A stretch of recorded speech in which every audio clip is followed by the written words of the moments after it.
It was just past sunset when Camille Johnson pulled into the driveway of her new home in Brookstone Estates, a suburban neighborhood that, at first glance, seemed pulled straight from a real estate brochure. Wide streets lined with trimmed lawns, identical mailboxes painted HOA-approved beige, and porch lights flickering on one by one. The kind of place where people jogged in matching tracksuits at dawn, where cars gleamed in their driveways like showroom models, and where the Homeowners Association, the infamous HOA, promised to protect community standards. But as Camille sat in her SUV, the engine ticking as it cooled, she felt that gnawing sense that something wasn't quite right. She had lived in enough towns, worked enough cases, to know when a neighborhood's smile didn't reach its eyes. She had moved here for peace, a quieter life, away from the chaos of being on call 24/7, a chance to sip her coffee on a porch swing without worrying about her phone lighting up with an emergency. What nobody in Brookstone knew, not yet, was that Camille wasn't just any new neighbor. She was the elected sheriff of the county. She didn't advertise it. She wanted to be judged like anyone else who bought a house here. A homeowner, a taxpayer, a neighbor. But secrets have a way of unraveling when pressure hits. That first week, the pressure came fast. On her second day, Camille found a folded notice tucked under her windshield wiper, the whole logo stamped in blue ink. She unfolded it, frowning. Violation. Trash cans visible from the street. Please comply within 24 hours to avoid fine. She blinked. The trash cans. They had been at the curb for pickup, exactly where the city required them to be. She looked around. Every single house had their bins in the same spot. So why her? She brushed it off, telling herself it was just a clerical thing, a new resident misunderstanding. She moved the cans back behind the fence as requested, even though the rest of the block hadn't bothered. But then came the second notice. Violation. Grass height exceeds HOA regulation. Camille crouched in her yard, fingers brushing over the blades of grass. 2 inches. She measured. 2. Perfectly within regulation. Yet the letter threatened a fine. She sighed, tossed it in the trash, and reminded herself that this was what HOAs did. They nitpicked. They postured. It wasn't personal. Not yet. But the neighbor's stares told a different story. Curtains shifting when she walked by. Conversations that stopped mid-sentence when she approached. People who smiled thinly, but never met her eyes. The third notice came like a punch. Violation. Unauthorized paint color on garage door. Fine. $150. Camille stood in her driveway that evening, staring at her garage door. It was the exact same shade of cream as the others. Identical. She rubbed the surface, wondering if she was hallucinating. No, it was the same paint the builder had used across half the subdivision. That's when she noticed it. Across the street, Karen Mitchell, the HOA president, stood with her arms folded, clipboard in hand, watching, smiling. Camille felt the heat rise in her chest. Evening, Karen called, her tone sweet as honey but sharp as glass. Just keeping an eye on things. We have standards here, you know. Camille forced a smile. Appreciate the reminder. Karen tilted her head. We'll see if you can keep up. Then she walked away, heels clicking against the pavement like a gavel. That night, Camille sat at her kitchen table, staring at the stack of notices. Something inside her shifted. This wasn't nitpicking. This wasn't random. This was targeted. And she wasn't the only one. 2 days later, a young couple knocked on her door, their faces drawn with worry. Their names were David and Alyssa. They held up a notice just like hers. Their crime? A small vegetable garden in the backyard, one the HOA claimed was unsightly. They're threatening to fine us every day until we rip it out, Alyssa said, voice trembling. We can't afford that. But it's our food. It's how we save money. Behind them, an elderly man shuffled over, holding a crumpled paper. His garage door, apparently, too faded. Another fine. The pattern was clear. The HOA wasn't enforcing rules, it was wielding power. And Karen Mitchell was the one pulling the strings. But Camille kept quiet for now. She listened. She nodded. She offered comfort without revealing who she truly was. Not yet, because she knew something they didn't. Power like Karen's, built on fear and intimidation, could only last as long as people stayed silent. The moment someone stood up, the illusion cracked. And Camille Johnson wasn't just a homeowner. She wasn't just a neighbor. She was the law. She didn't want to fight. She didn't move here to wage war with a suburban dictator. But when she pulled into her driveway the next evening and saw the words sprayed in red paint across her garage, "Go back where you came from," she knew the fight had come to her. Her chest tightened, anger and disbelief twisting into something heavier. The air smelled of fresh paint, sharp and chemical. The letters dripped down her garage door like blood. She pulled out her phone, ready to call it in. But before she could, the wail of sirens cut through the night. Blue and red lights lit up her street. Neighbors spilled onto their porches, whispering, pointing. 3 patrol cars screeched to a stop in front of her house. Officers piled out, hands resting on their holsters, voices barking. "Step away from the property, ma'am." Camille froze. Her pulse thundered in her ears. They weren't here for the vandalism. They were here for her. Her stomach dropped as she realized the truth. Someone had called the cops on her. And judging by the way Karen Mitchell stood at the edge of the crowd, clipboard in hand and smug smile plastered across her face, Camille already knew who. The question was, what would happen when those officers discovered the woman they'd been sent to intimidate wasn't just another black homeowner in the suburbs? She was the sheriff of the county. The flashing lights painted Camille's face in red and blue, a surreal contrast against the cream-colored houses and carefully trimmed hedges of Brookstone Estates. The officers spread out with rigid posture, hands never straying too far from their holsters. To the gathered neighbors, it looked like a scene from a TV drama. To Camille, it felt like a test she hadn't signed up for. She raised both hands slowly, palms open, voice calm but firm. "Officers, this is my property. I live here." One of them barked back, "Ma'am, we received a report of suspicious activity. Step away from the garage." Suspicious activity? Camille almost laughed at the absurdity, but the laughter never came. Her chest tightened instead. Suspicious? In her own driveway? She glanced back at the dripping red paint on her garage door, words that still glistened under the streetlight. "Go back where you came from." The smell of aerosol paint was still fresh. Whoever had done it couldn't have been gone long. "Look," she said, keeping her voice steady. "This is vandalism. Somebody did this to me." But the officers weren't listening. One of them stepped closer, flashlight sweeping over her body. "We'll figure that out. But first, ID, now." Camille exhaled slowly.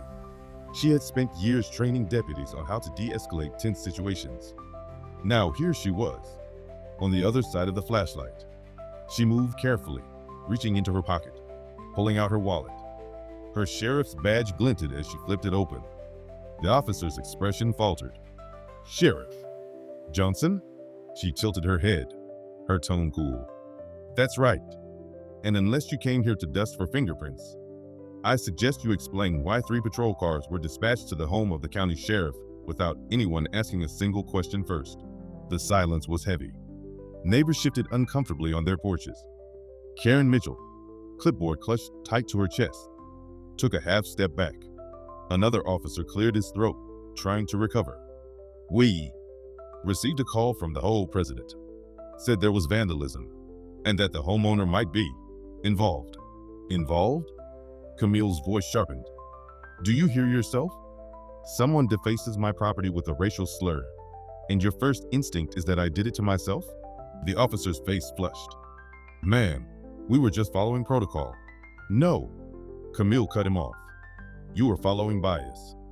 Protocol would have been to approach cautiously, gather facts, and ask questions. What you did was roll up like I was a suspect in my own driveway. You didn't ask. You assumed." The weight of her words hung in the air. One officer shifted his feet. Another muttered, "She's right." Camille snapped her badge shut and slid it back into her pocket. Her tone softened just enough to let them save face. "Now, are we going to investigate this crime? Or am I filing a report on 3 of my own deputies tonight?" The officers exchanged uneasy glances. Finally, one pulled out a notebook. "We'll take your statement, Sheriff." "Good," Camille said flatly. But as they began documenting the vandalism, her eyes locked on Karen Mitchell. Karen stood at the edge of the crowd, arms crossed, lips curved into the faintest smirk. It wasn't the smirk of someone concerned about neighborhood safety. It was the smirk of someone who thought they'd won, who thought calling the cops on the new black neighbor would send a message. Camille knew that look. She'd seen it in courtrooms, in traffic stops gone wrong, in whispered complaints from residents too afraid to speak publicly. It was the look of petty power, and now it was aimed squarely at her. When the officers finally left, lights fading into the distance, the neighbors drifted back inside, murmurs trailing in their wake. But Karen stayed. She approached slowly, heels clicking against the pavement, clipboard tucked under her arm like a shield. "Rough night," she said, her voice syrupy sweet. "I called the police because I thought maybe you were in trouble. You understand, of course. Just looking out for the neighborhood." Camille stared at her. The nerve. "You thought I was in trouble?" Camille repeated. "Or you thought I was the trouble?" Karen's smile didn't waver, but her eyes flashed. "Sheriff, I think you're taking this the wrong way. We have very high standards here.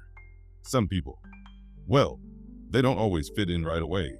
Camille let the silence stretch until Karen shifted uncomfortably. Then she stepped closer, her voice dropping to a low, controlled edge. "Let me make something clear. I don't rattle easy. You can send all the letters you want. Find me. Call the cops. Paint my garage. You won't scare me. But you've made a mistake, Karen. You came after the wrong person." Karen's smile slipped for just a fraction of a second. She adjusted her clipboard. "Well, I guess we'll see." Then she turned on her heel and walked away. Camille watched her go, the knot in her stomach tightening. She dealt with power-hungry people before, but rarely in her own neighborhood. Rarely with this level of petty cruelty. She went inside, locking the door behind her, the smell of paint still clinging to the night air. She set her badge on the table, staring at it. That badge had weight. It carried authority. But in Brookstone Estates, Karen thought her clipboard carried more. Camille leaned back in her chair, rubbing her temples. She had wanted peace when she moved here, a quiet life. But peace wasn't possible when silence meant surrender. She thought about David and Alyssa, the young couple with the garden, about the older man with the crumpled notice, about the way neighbors' eyes darted away when Karen walked by. This wasn't just about her. It was about all of them. And if Karen wanted a fight, Camille had spent her whole career preparing for battles bigger than this. She stood, walked to her garage, and stared at the dripping red letters one more time. The words meant to shame her, to scare her. Instead, they fueled her resolve. Karen had fired the first shot. Camille Johnson wasn't about to let her fire the last. The next morning, the sun rose bright and golden over Brookstone Estates, casting long shadows on manicured lawns and white picket fences. For a brief moment, Camille hoped the night's events had just been an ugly fluke. Maybe the vandal was a random outsider. Maybe the police overreaction was just nerves. Maybe Karen's smirk was nothing more than bad timing. But reality shattered that hope before breakfast.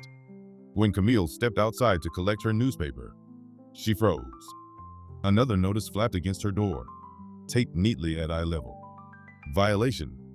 Improper garage door appearance. Fine. $250. Her jaw tightened. The vandalism hadn't even been cleaned yet. The bright red slur still dripped down the white paint.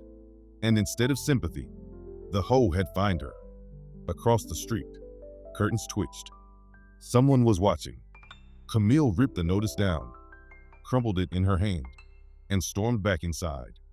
She sat at the kitchen table, spreading the paper flat.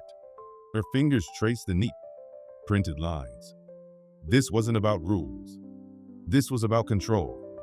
Karen had escalated. She pulled out her phone and began dialing. First David, the young father. He answered on the second ring, voice low. "Sheriff, everything okay?" "Not exactly," Camille said. You got one of these letters too, didn't you? He sighed. Yeah, said our garden was too visible from the street. $50 fine. We paid it just to keep the peace. But it's happening again. Alyssa cried all night. Camille's tone softened. Don't pay another dime. Not until we talk. Next, she called the older man she'd seen, Mr. Reynolds. He answered with a raspy cough. Sheriff Johnson. To what do I owe the honor? Camille explained about the notice. His chuckle was bitter. They fined me 4 times for weeds in my yard. I'm 80 years old. My knees don't work like they used to. Karen doesn't care. Last month, she sent a landscaper to my house without asking, then charged me double for the service. Camille clenched her teeth. Mr. Reynolds, that's exploitation. Tell me something I don't know, he muttered. By mid-morning, Camille had spoken with half a dozen neighbors. Each story was the same. Arbitrary fines, threats of liens, intimidation. The pattern was unmistakable. Karen wielded the hoe like a weapon, and the residents were her targets. Camille sat back in her chair, her mind racing. This wasn't just a personal vendetta anymore. It was systemic abuse, and she wasn't about to let it stand. She spent the afternoon gathering evidence. She photographed the vandalism on her garage, carefully noting the date and time. She organized the stories her neighbors had shared. She dug into the whole bylaws, flipping through dense pages of legalese until her eyes burned. The deeper she read, the clearer it became. Karen wasn't just bending the rules. She was breaking them. Fines without hearings, arbitrary enforcement, misuse of HOA funds, and now, false police reports. By evening, Camille had a thick folder of documents on her dining table. But as she stared at the stack, she realized something. Evidence alone wouldn't be enough. Not here. Not against someone like Karen. Karen thrived on silence, on fear, on neighbors keeping their heads down. The only way to break her power was to shine a light so bright no one could look away. But that meant allies. That meant convincing people who'd been scared for years to finally stand up. She decided to start small. That night, she knocked on David and Alyssa's door. They opened quickly, relief washing over their faces when they saw her. Come in, Alyssa said. Please. Their living room smelled of lavender candles and baby powder. A soft lullaby played from a monitor in the corner. I'm not here as the sheriff, Camille began, taking a seat. I'm here as your neighbor. I know what Karen's been doing to you, to all of us. And I think it's time we did something about it. David frowned. Like what? She controls everything. If we fight back, she'll make our lives miserable. She's already making your life miserable. Camille replied gently. The question is, are you going to let her keep doing it? Alyssa glanced at David, then at Camille. What can we even do? Camille leaned forward, her voice steady. I've got evidence, documents, testimonies. If we band together, we can file a formal complaint with the State Housing Authority. We can call a special HOA meeting. We can make her answer for what she's done. David rubbed his temples. That sounds like a war. Camille's eyes hardened. It is, but wars aren't always fought with guns. Sometimes they're fought with voices, with truth. And if we don't stand now, when will we? The room was quiet except for the soft lullaby. Finally, Alyssa reached over and squeezed her husband's hand. She's right, David. We can't keep living like this. Not with the baby. David exhaled, then nodded slowly. Okay, we're in. A spark of hope flickered in Camille's chest. By the time she left their house, the stars were sharp in the night sky. The air smelled faintly of jasmine. For the first time in weeks, Camille felt something shift. Not in Karen's favor, but in theirs. But as she walked back to her house, she noticed a figure standing near her garage.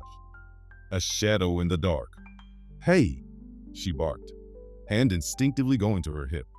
The figure bolted, sneakers slapping against the pavement. Camille sprinted after them, her heartbeat pounding in her ears. She closed the distance, but the figure slipped through a gap between two houses and vanished into the night. She stopped, chest heaving, listening to the sound of crickets. The smell of fresh paint stung her nose. Slowly, she turned back to her garage. A new message dripped in thick black letters beneath the red slur from the night before. "You don't belong here." Her stomach churned, but she didn't flinch. Instead, she pulled out her phone and snapped photos, each click of the shutter echoing like a promise. If Karen wanted a war, she had one. And Camille Johnson had never lost a battle she put her mind to. 2 days later, Camille sat at her kitchen table with a steaming mug of coffee, reviewing the notes she'd collected from her neighbors. Her dining table looked less like a cozy home and more like a crime analyst's command post. Piles of documents, neatly labeled folders, and photographs spread across the wood surface. She was building a case, and the sheriff in her couldn't help but treat it like an investigation. But before she could get too deep into her work, the doorbell rang. When she opened the door, a man in a suit stood on her porch, a thick envelope in his hand. "Sheriff Johnson?" he asked, adjusting his glasses. "That's me. I'm here on behalf of Brookstone Estates Homeowners Association. You've been served." He thrust the envelope into her hand, turned, and walked briskly down the path before she could say a word. Camille tore the envelope open right there on the porch. The words leapt off the page like a slap to the face. Notice of whole disciplinary action and pending lien. Karen had filed a formal claim against her. The document accused Camille of multiple violations: improper garage door maintenance, hostile behavior toward the whole board, and disturbing the peace by instigating conflict with neighbors. The fine total? $1,500. And if she didn't pay within 30 days, the HOA reserved the right to place a lien on her property. Camille's jaw locked tight. This wasn't a fine. This was war. She carried the papers back inside, her hands trembling, not from fear, but from fury. The sheriff's side of her brain cataloged every detail: the vague accusations, the lack of evidence, the threatening language. Karen wasn't just trying to intimidate her. She was trying to trap her in a legal noose. But Karen had made a mistake. She didn't realize Camille had spent 20 years in law enforcement. She knew how to fight paperwork with paperwork. Still, Camille also knew this was bigger than her. If Karen was willing to go this far against the county sheriff, what chance did ordinary families like David and Alyssa have? That night, Camille called a meeting at her house. She invited the neighbors she'd already spoken to and asked them to bring anyone else who'd been targeted. By 7 p.m., her living room was filled with a dozen people: young couples, retirees, even a single mother who'd been threatened with eviction over a satellite dish. The air buzzed with nervous energy. Some neighbors whispered among themselves, afraid to even speak too loudly in case Karen found out. Camille stood at the front of the room, the whole documents in her hand. "I need everyone to hear this," she began. "Karen Mitchell and the whole board are trying to fine me $1,500. And if I don't pay, they're going to put a lien on my home. They want to take my house. And I'm the county sheriff. If they're willing to come after me like this, imagine what they'll do to you." A murmur rippled through the room. Mr. Reynolds shook his head. "That's exactly how they operate. My neighbor lost his house last year. Couldn't keep up with the fines. Karen bought it at auction for a fraction of its value." Camille's stomach dropped. "She bought it?" He nodded. "Moved her niece in the next month. It's all a racket." Gasps echoed around the room. Alyssa clutched her husband's hand. "So she's not just abusing power. She's profiting off it." "Exactly," Camille said. "This isn't about rules. It's about control and money. But here's the thing. I've spent the last 2 days digging through the bylaws. And Karen? She's breaking her own rules." She held up the thick folder of documents. "No hearings. No due process. No votes. Just fines and threats. That's illegal. We have the right to challenge her. And if we stand together, she can't silence us all." The room stirred. Nervous energy shifted into something new, the spark of courage. David raised his hand. "What's the plan?" Camille laid it out. "Step 1. We document everything. Every notice, every fine, every threat. Step 2. We petition for a special home meeting. Legally, if enough residents demand it, she has to call one. Step 3. We present our evidence publicly. If she refuses, we escalate to the State Housing Authority. And if that doesn't work, Camille's eyes hardened. We take her to court. For the first time that night, people began to nod. But just as hope filled the room, a loud bang rattled the window. Everyone jumped. Camille rushed to the porch, hand on her phone, ready to call dispatch. But when she stepped outside, the street was empty. Only a rock lay at her feet. Wrapped around it was a piece of paper. She unfolded it under the porch light, 4 words scrawled in jagged black ink. Stop or else. Her pulse quickened, but her face remained calm. She turned back to the neighbors, holding the note up for them to see. This, she said, is what happens when bullies feel threatened. They try to scare us into silence. But you know what? They just prove they're afraid. And if they're afraid, that means we're winning. The neighbors exchanged glances. Fear still lingered in their eyes, but now it was mingled with something else. Determination. Alyssa stood. We're with you, Sheriff. One by one, voices echoed her words. We're with you. Camille felt the weight in her chest lighten just a little. She wasn't alone anymore. But as the meeting wrapped up and neighbors drifted out into the night, Camille stayed by the window, watching the dark street. She knew Karen wasn't finished. If anything, the fight had just begun. And in the quiet that followed, Camille whispered to herself, "You wanted a war, Karen? You've got one." The following week in Brookstone Estates felt like the calm before a storm. To the casual eye, the neighborhood was as pristine as ever. Lawns mowed in perfect diagonals, flower beds manicured, American flags swaying gently in the breeze. But behind those neatly painted doors, people were whispering. Camille could feel the shift. Every time she walked down the street, neighbors looked at her differently, not just with fear, but with quiet respect. She had given them a voice. And for the first time in years, some of them believed change might be possible. But Karen wasn't blind to the change either. The first sign came in the form of surveillance.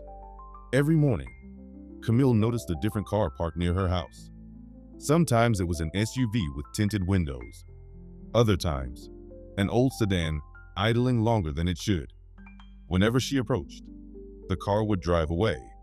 She didn't need proof to know it was Karen's doing. Then came the notices.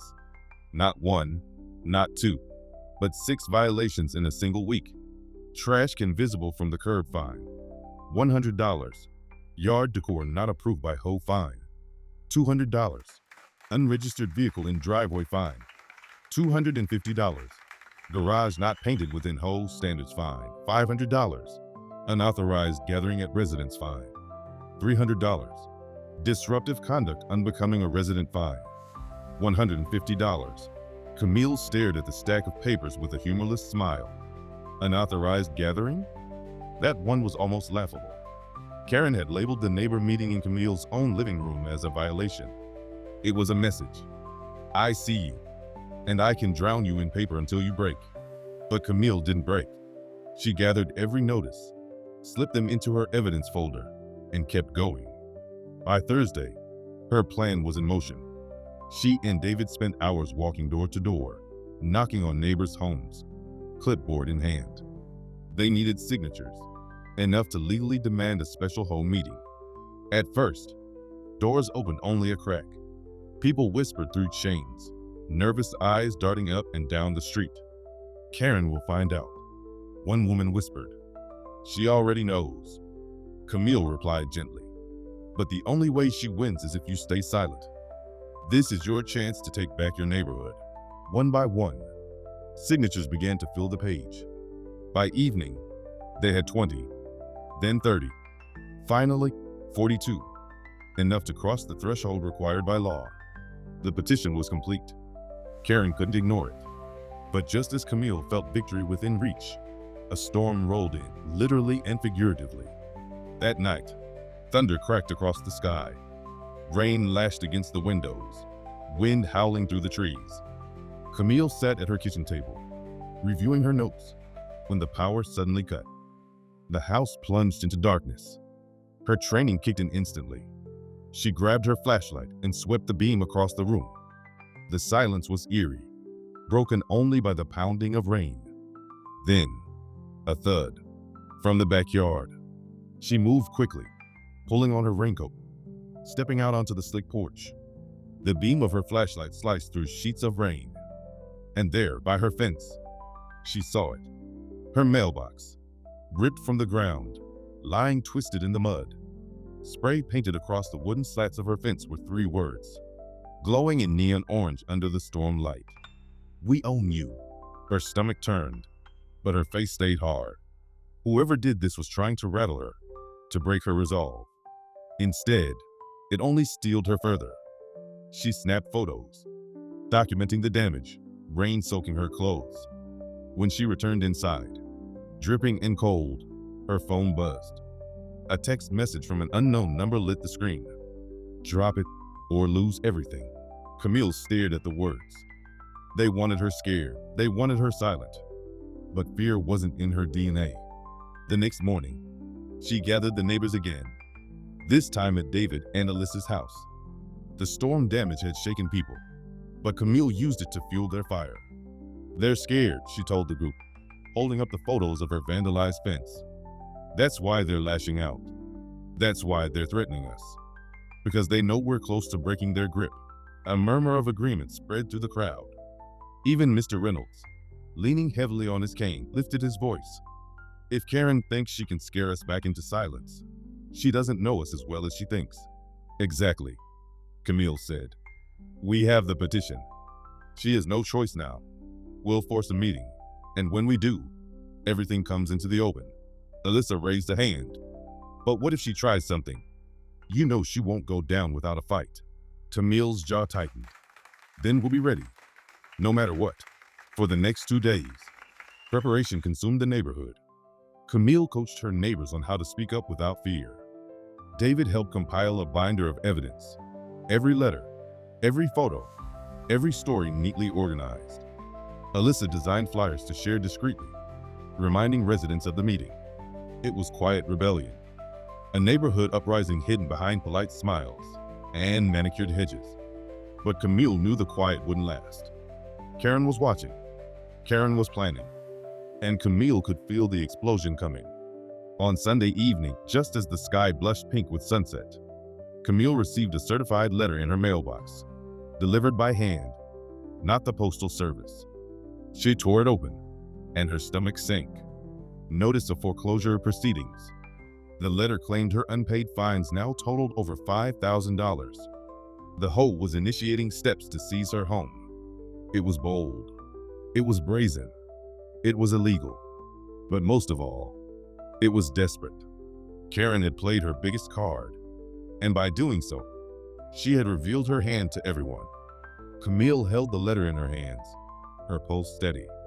She could almost hear Karen's voice in the words, smug, calculating, certain she'd finally broken her enemy. But Karen didn't know the fire she had lit. Camille looked at the stack of signed petitions, the thick binder of evidence, the faces of her neighbors who had finally found their courage. The storm was here, and tomorrow night, at the special HOA meeting, it would break wide open. Monday evening arrived heavy with tension. The sun dipped behind the rooftops, leaving Brookstone Estates bathed in a golden haze. Cars lined the streets near the clubhouse, the neutral beige building where HOA meetings were held. Normally, these meetings drew only a handful of residents, but tonight the lot was full. Camille parked at the edge, her eyes scanning the crowd already milling near the doors. Some looked anxious, whispering in hushed tones. Others, like David and Alyssa, stood straighter than usual, emboldened by weeks of quiet preparation.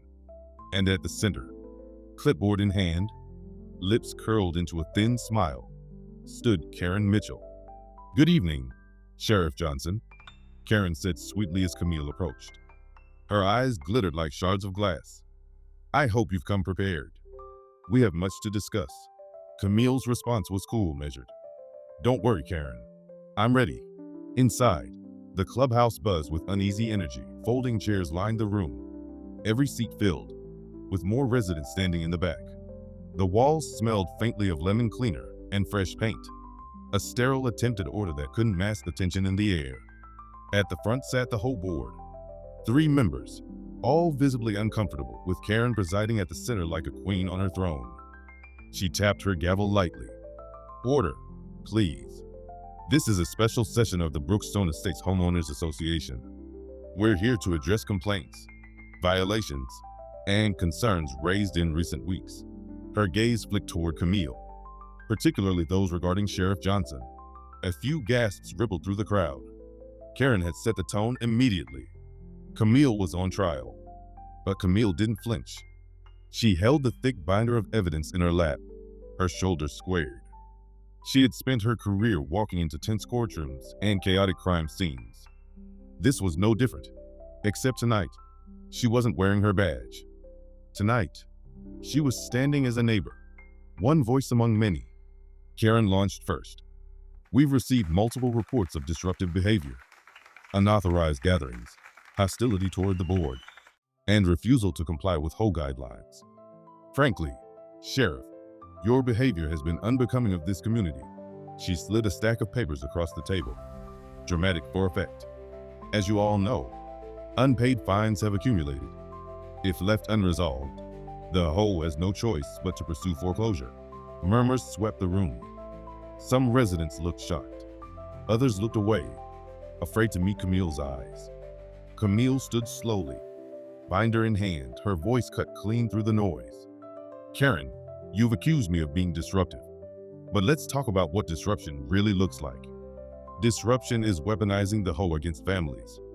It's slapping fines on retirees who can't afford landscapers.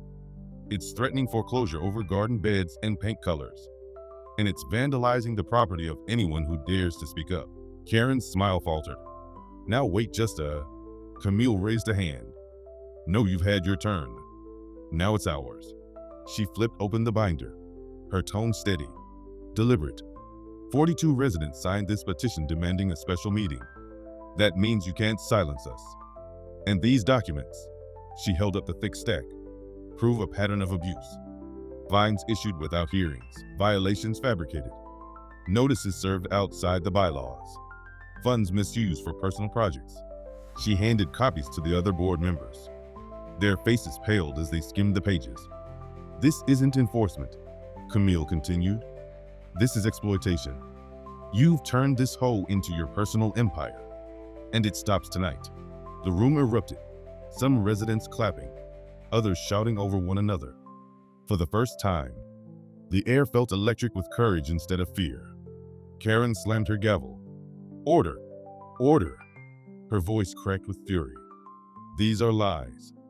Baseless accusations from a woman who can't follow simple rules." David rose from his seat, his voice ringing clear. "She's not lying. Karen fined us for planting flowers in our front yard. Then she doubled it when we asked for proof. My wife cried for days. Alyssa stood beside him. And when we refused to pay, Karen threatened to put a lien on our home. Over flowers." Gasps filled the room. Another neighbor stood. "She did the same to me, charged me for repairs I never approved." Then Mr. Reynolds, leaning heavily on his cane, lifted his voice. "I've lived here 20 years. I've paid my dues. But Karen doesn't care about fairness. She cares about power. She fined me for weeds when my knees don't let me bend. And when I couldn't keep up, she threatened my house." One by one, voices rose, stories poured out. Dozens of them. Years of silent suffering now spoken aloud. Karen's face darkened, her composure cracking. "None of this is relevant.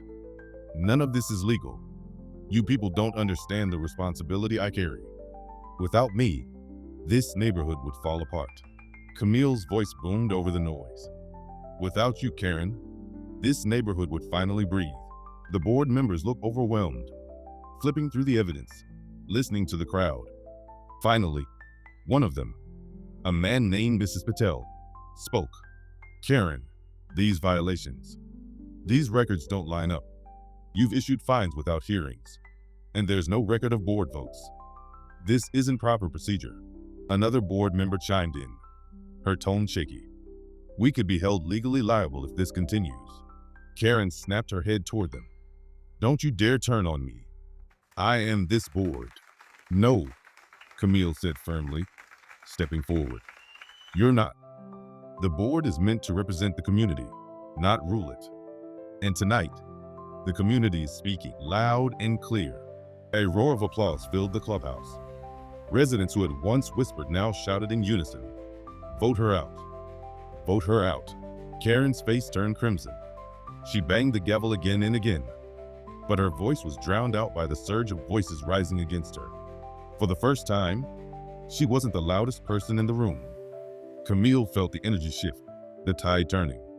She turned to the board, her voice steady but commanding. By law, with this petition and this turnout, the residents can demand a vote of no confidence. Right here, right now. The board members exchanged looks, hesitating. Finally, Mr. Patel cleared his throat. Then, let's put it to a vote. The room went silent, anticipation heavy in the air. Those in favor of removing Karen Mitchell as HOA president, raise your hands. Hands shot up across the room. Dozens. Nearly every single person. Karen's eyes darted wildly, scanning the sea of raised arms. Her clipboard slipped from her hands, clattering to the floor. And in that moment, the power she had clung to so tightly dissolved before her eyes. For a long, breathless moment, the clubhouse was silent except for the faint hum of the overhead lights. Dozens of hands still hung in the air, a wave of defiance that no one could mistake. Karen Mitchell stood frozen, her eyes darting across the room as if searching for someone, anyone, who might come to her defense. But almost every hand remained raised. When the board finally tallied the count, the verdict was clear. Mr. Patel's voice trembled slightly as he spoke into the microphone. The vote is overwhelming. Karen Mitchell is hereby removed as president of the Brookstone Estates HOA effective immediately.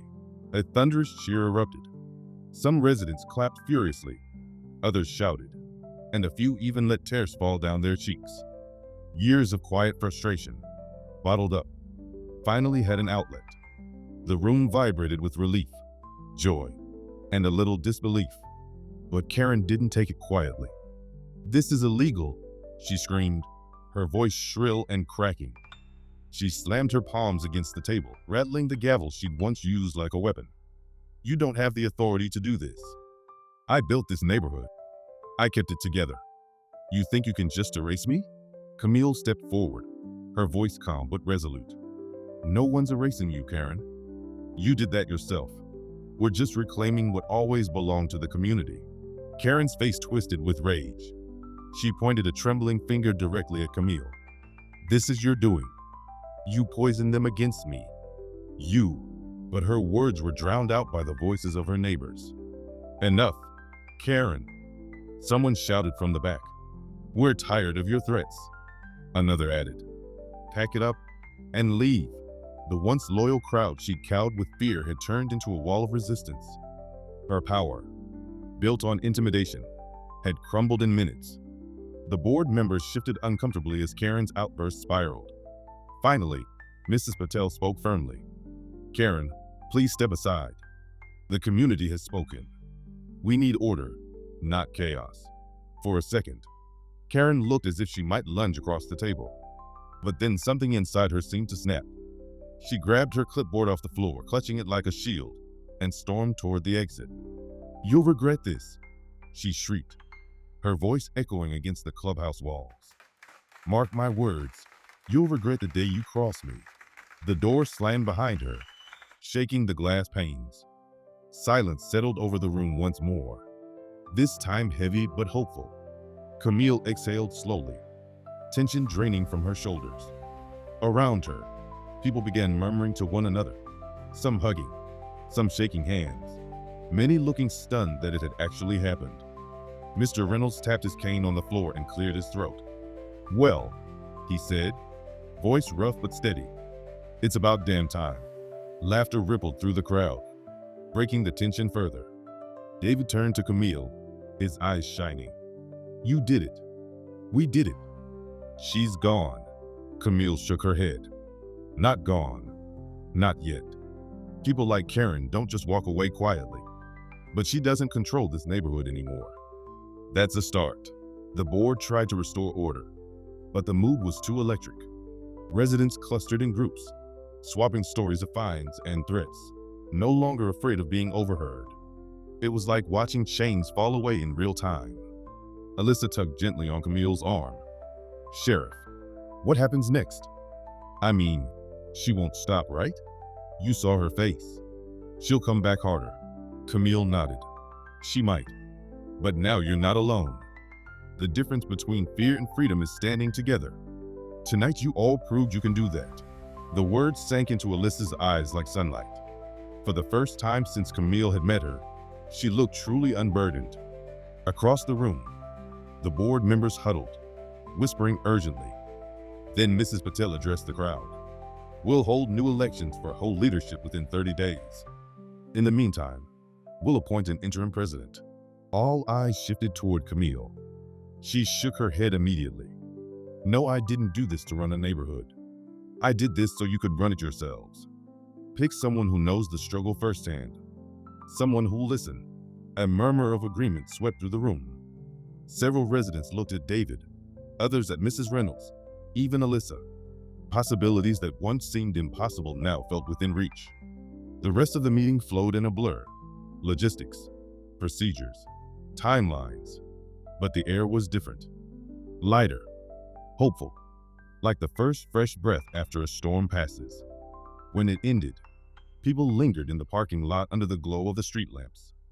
They talked in clusters, shaking hands, laughing, making plans. Camille stood off to the side, watching with quiet pride. That's when Mr. Reynolds shuffled up beside her. "You know," he said, voice low, "if you hadn't been a sheriff, I doubt anyone would have had the guts to speak tonight." Camille smiled faintly. "Maybe, but I'm not the one who raised their hands. You all did that. Don't give me credit for what you had inside you all along." He studied her, eyes tired but twinkling. "Still, feels good to know the law was on our side for once." Before she could reply, a shout erupted from across the lot. Karen's car screeched past, tires squealing. Her window rolled down just long enough for her to yell into the night. "This isn't over. You'll all be sorry." Her words echoed down the street as her taillights disappeared. The crowd went quiet for a beat, tension prickling the air again. Camille clenched her jaw. She could feel the anger and humiliation radiating from Karen, the kind that could drive someone to reckless extremes. This wasn't the end. It was only the beginning of a new battle. But as she looked around at her neighbors, at David standing tall, Alyssa leaning into him with relief, at Mr. Reynolds holding his cane like a staff of resilience, she knew something had changed tonight. Fear had lost its grip. Karen might come back. She might scheme, threaten, even lash out. But she could never again unring the bell of collective courage. For now, that was victory enough. Camille finally slipped into her car, exhaustion washing over her. She sat there in the quiet for a moment, letting the events replay in her mind. The raised hands, the cheers, the gavel that had once silenced now drowned out by voices united. She whispered to herself, almost as a promise, "It's not over, but we're ready." Then she started the engine and drove home, headlights cutting through the dark, carrying the weight of both victory and the storm she knew was still on the horizon. The days after the explosive home meeting felt different in Brookstone Estates. The neighborhood itself hadn't changed. The lawns were still trimmed. The cul-de-sacs still curved around quiet streets. And the same rows of pastel-colored houses stood in place. But the air felt lighter. Neighbors waved to each other more. People lingered on porches. Children laughed louder in the cul-de-sacs where parents had once shushed them for fear of fines. And most of all, people talked. For years, complaints and worries had been whispered in hushed tones behind closed doors. Now, conversations spilled into driveways and across fences, open and unashamed. Camille noticed it all on her morning jogs. Every nod she received carried more warmth. Every smile seemed to say, "We're not afraid anymore." But victory wasn't the end. There were loose threads everywhere. People still owed fines. Repairs had gone neglected, and trust in the whole board had been shattered. The removal of Karen Mitchell was only the beginning of the rebuilding process. One Saturday morning, David and Alyssa invited Camille to their backyard for a barbecue. The smell of hickory smoke filled the air, mingling with the sweet scent of freshly cut grass. A small group had gathered: Mr. Reynolds, cane in hand but smiling more than ever; the Patels, looking relieved but still cautious; and a handful of younger families who had once stayed silent in fear. "This," David said, flipping burgers on the grill, "is how the neighborhood's supposed to feel. No stress, no threats, just community." Alyssa handed Camille a glass of sweet tea. "You know," she said softly, "I've been sleeping better. For the first time in years, I don't dread opening the mailbox." Camille took a sip, savoring the cool sweetness. "That's how it should always be. No one should feel terrorized in their own home." Mr. Reynolds chuckled, easing himself into a lawn chair. "I remember when this place was new. Everyone looked out for each other. We mowed each other's lawns if somebody was sick, watched each other's kids. Then Karen took charge and it all changed. Felt like we were living under a boot." "You're right," Alyssa said. "It's time to get that back." The group fell into a thoughtful silence. Finally, David set down the spatula and faced them. "So here's what we've been thinking. The HOA isn't going away, like it or not. It's still part of how this neighborhood works. But we can make it fair. We can make it something that protects us instead of punishing us." Mrs. Patel nodded. "We'll be holding elections soon. We need candidates who actually represent the people, who listen." All eyes turned toward Camille. She raised her hands immediately. "Don't look at me. I told you, I'm not here to run Brookstone. My job is the county. But I'll support whoever you choose. I'll stand behind you, just not in front." David grinned sheepishly. "Well, Alyssa and I were thinking of running as a team. She's better with numbers. I'm better with people. Maybe together we can clean this up." "That's perfect," Camille said without hesitation. "You've lived through the worst of it. You know what needs fixing. People will trust you." The others murmured in agreement. Alyssa blushed but smiled. "I don't know. It's a lot of responsibility." Mr. Reynolds leaned forward. "And you're the right ones for it. You've already shown courage. That's all leadership really is. Courage when it counts." The words sank into Alyssa's chest like sunlight breaking through clouds. She glanced at David, then back at the group. "Okay," she said finally. "We'll do it." The backyard erupted with cheers. Someone clapped David on the back, and even Camille couldn't resist smiling wide. But as the joy swelled, a darker thought nagged at her mind. She hadn't seen Karen since the night she stormed out of the clubhouse. No car screeching past. No more shouted threats. Just silence. And silence, in Camille's experience, was often more dangerous than noise. The following week, the neighborhood held its first community cleanup day. Without Karen's shadow looming, people came out in droves. Kids held garbage bags and picked up litter from the sidewalks. Neighbors trimmed hedges, repaired fences, and repainted faded mailboxes.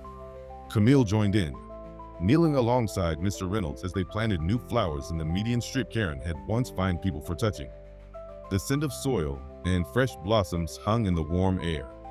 "You know what's funny?" Mr. Reynolds said as he patted the dirt around a marigold. "These flowers used to be a symbol of fear. Every time we thought about planting them, we worried about a notice from Karen. Now look at us, putting them in the ground like it's a celebration." Camille wiped the sweat from her brow. "That's exactly what it is, a celebration of freedom."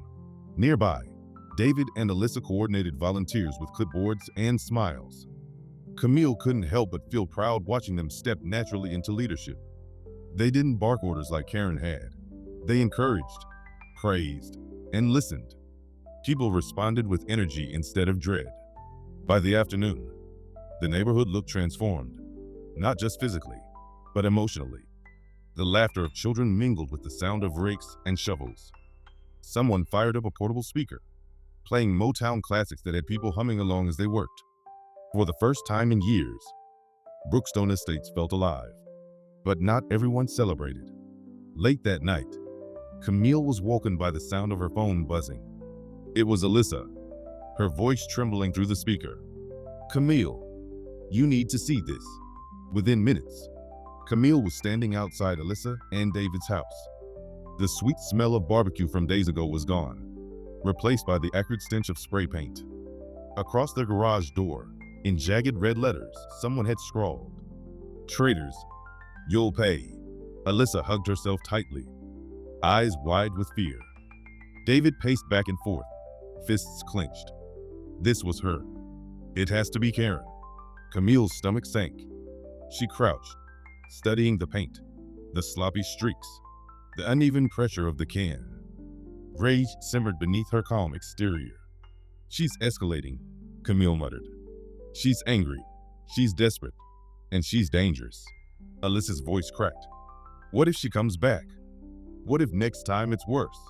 Camille placed a steadying hand on her shoulder. "That's why I'm here. She thinks she can scare you back into silence, but she underestimated something." "What's that?" David asked. Camille looked at both of them, her eyes fierce. She underestimated the strength of a community that's no longer afraid. Behind them, porch lights flicked on up and down the street. Neighbors stepped outside, drawn by the noise. One by one, they crossed the lawns, gathering in front of David and Alyssa's house. Their faces were grim, determined. No one had to say a word. The message was clear. Whatever storm Karen tried to bring, she would face not individuals, but an entire neighborhood standing shoulder to shoulder. The red spray paint was scrubbed away the next morning, but the memory of it lingered like a bruise. The neighbors had gathered quickly with buckets of soapy water, sponges, and paint rollers, working side by side to erase the hateful words scrawled across David and Alyssa's garage. It was a powerful image. Dozens of people united against fear, reclaiming their homes with their own hands. Camille stood at the edge of the driveway, her chest swelling with pride. Karen had tried to divide them, to turn them against one another. Instead, she'd pushed them closer together. As the sun rose higher and the garage door gleamed fresh white again, Camille found herself reflecting on the bigger picture. That evening, she sat alone on her porch with a mug of tea. The cicadas hummed in the humid air, their song steady and rhythmic. The neighborhood felt different now. Safer, stronger. Camille thought about her years in law enforcement, about all the times she'd seen communities torn apart by mistrust and fear. Usually, when power was abused, people scattered. They turned inward, afraid to stand up, afraid to fight back.